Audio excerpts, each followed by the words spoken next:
Hello, this is Earl Nightingale, and this recording, The Magic Word, is the first of 12 you'll receive in this series titled How You Can Lead the Field in the Modern World. Before we start, I'd like you to know that I'm not going to try to tell you how to live your life. That's none of my business, nor is it anybody else's business. That's your business. Nor is this Lead the Field program a collection of pleasantries, platitudes, or Pollyanna. It is a summation of more than 20 years of research on one subject, and that is, why do some people do so well in life, while so many more do not? And the first thing let's talk about is the magic word. The experts call it the most important word as far as the results we get from life are concerned in this or any other language, and that word is attitude. It is our attitude toward life which will determine life's attitude toward us.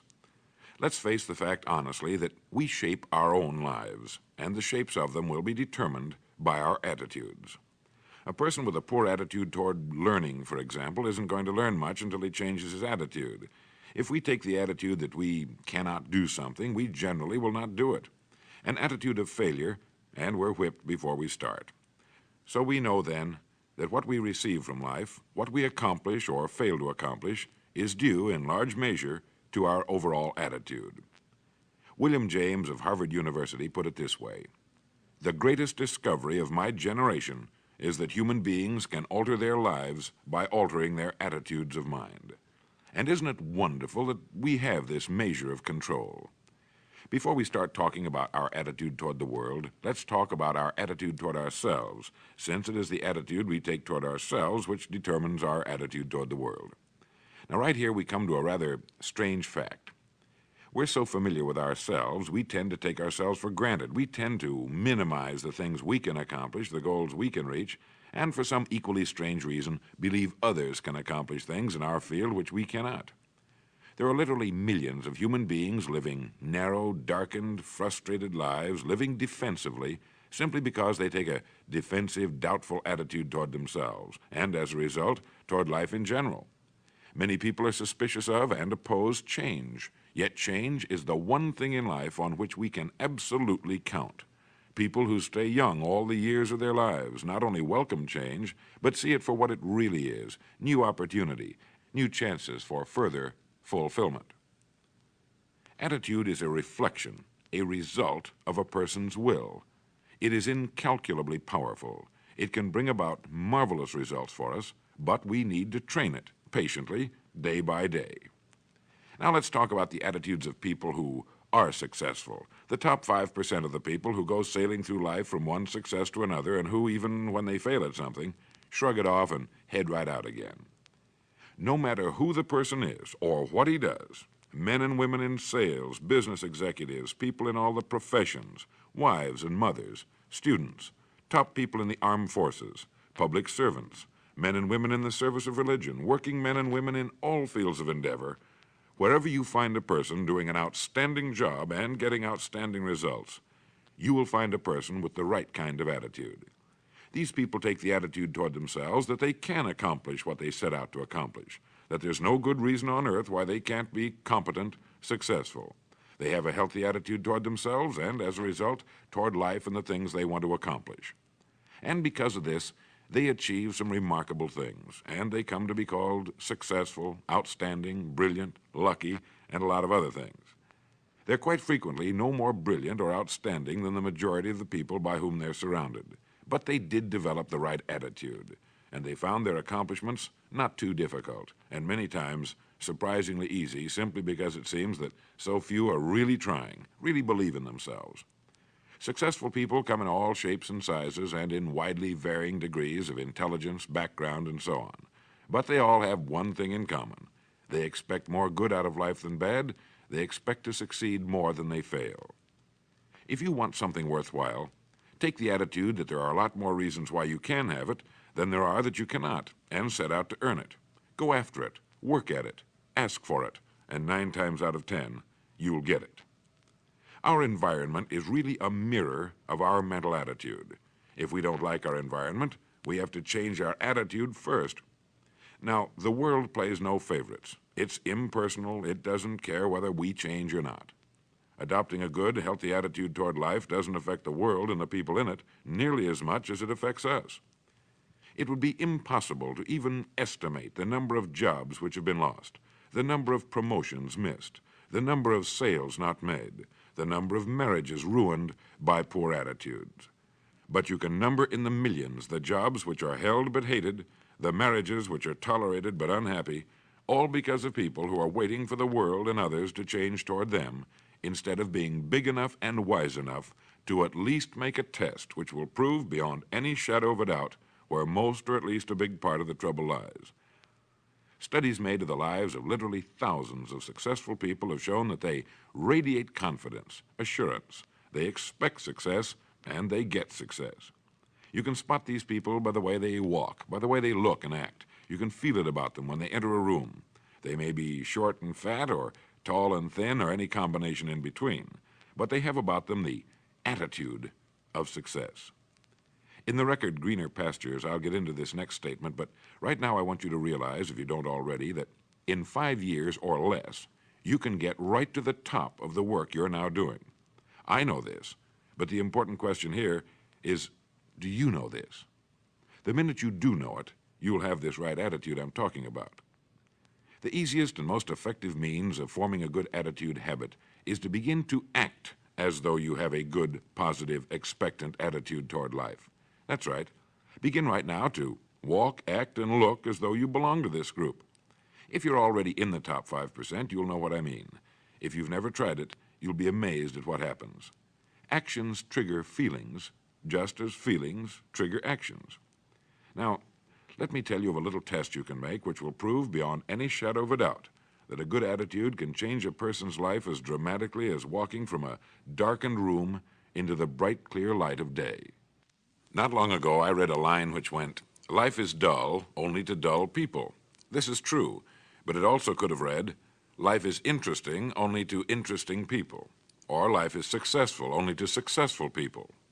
Now, what I'm trying to say is that you must first become, mentally, from an attitude standpoint, that which you wish to achieve. A famous restaurateur was being interviewed by a reporter who asked, "When did you become successful?" He replied, "I was successful when I was sleeping on park benches, because I knew what I wanted to do and that I would do it." In short, his attitude had been one of success, of expecting success, long before the material, the tangible rewards of success had been earned.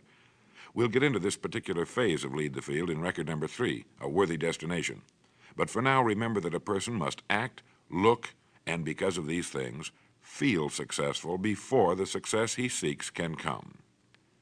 Chances are you know people who seem to be what others call lucky. All kinds of good and wonderful things seem to happen to them, and they give the impression of happily sailing through life, having a wonderful time, and getting more accomplished in a year than most people do in 5.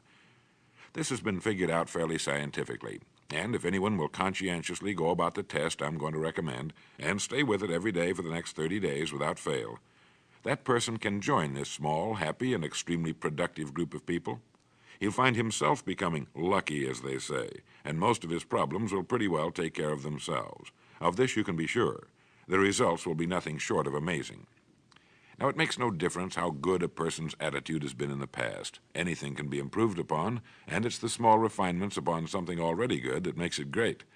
So here's the test. For the next 30 days, act toward the world, everything and everyone with whom you come in contact, with the attitude which represents the kind of results you want to achieve.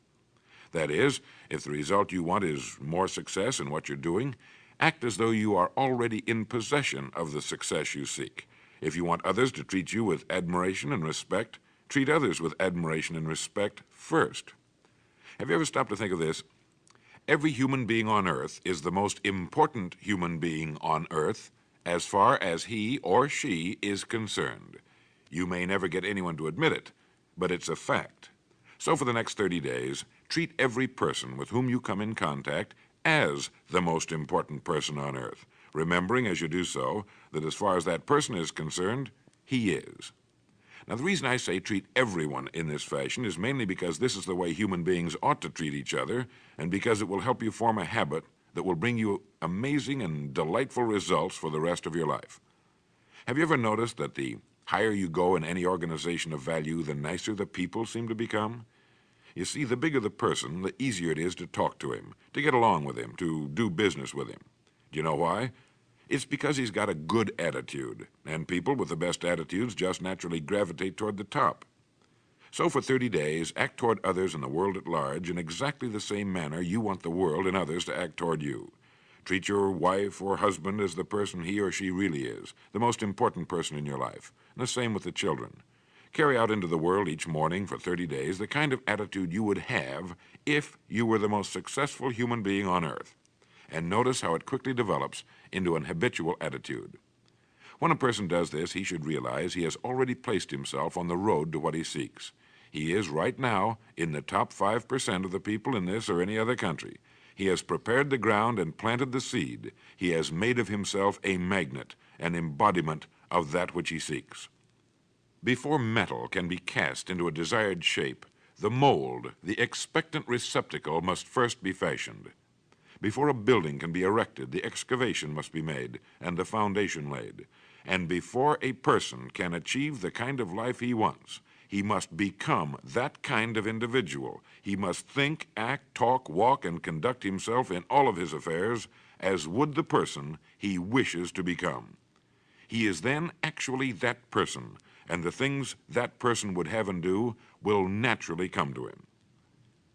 Almost immediately, a change will be noticed. Irritations that used to frustrate and annoy disappear.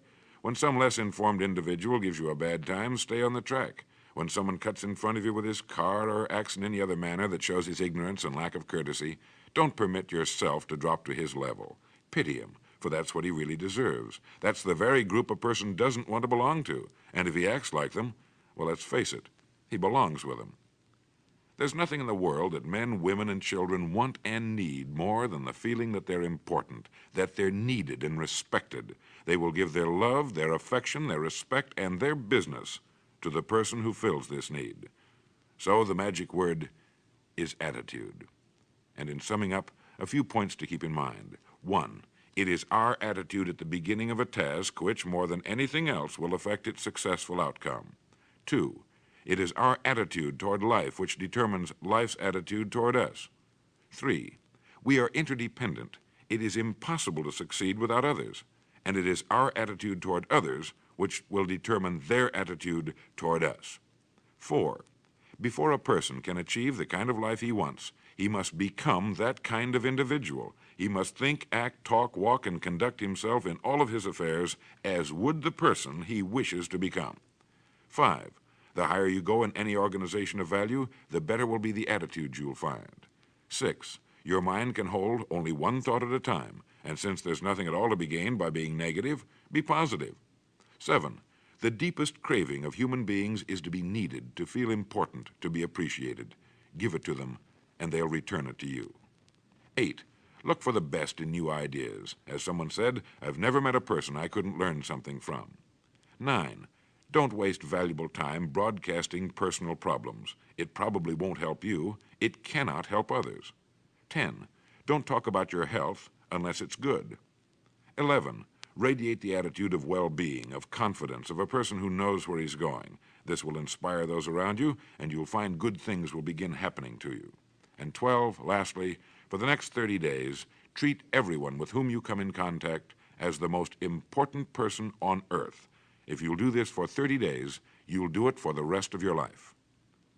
In the next recording, I'll talk to you about greener pastures. But now in closing, remember the words of Walter Dill Scott of Northwestern University. Success or failure in any undertaking is caused more by the mental attitude even than by mental capacities. Thank you.